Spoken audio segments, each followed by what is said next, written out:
Now, as you're probably already aware, a full 2/3 of the nation's cherries are produced right here in Minneapolis proper. And as you probably also know, the statue behind me, entitled The Soda Jerk's Virginity, commemorates that fact.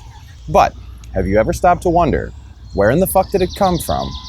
And what in the fuck is it for? Minneapolis and St. Paul, where the fuck did they come from? What the fuck are they for? Minneapolis and St. Paul, we know a few things, but we'd love to know more.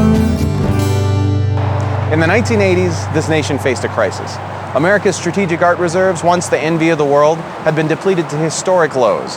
In point of fact, only a handful of sad clown paintings and Andy Warhol's corpse remained. It was then that astrologer and celebrity wife Nancy Reagan stepped in with her Find the Art campaign, employing thousands of inner city youths to take to the streets in search of art museums. And find them, they did.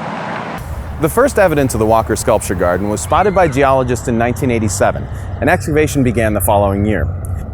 Nearly 11 acres of silt, gravel, and human waste had to be cleared away to expose the rich art deposits that lay beneath. And the result is what you see here, over 40 pieces of shit. Of course, several have been added to the collection by skilled artists over the years, but the vast majority are the result of naturally occurring phenomena, shaped over eons by extremes of hot and cold, eroded by wind and rain to resemble rabbits, trench coats, and arboretums. But the Sculpture Garden is not without its detractors, and some would prefer to see it bulldozed to make room for outlet malls and Christian Disney reading rooms. No, I would not call it art per se. The sculpture is not art.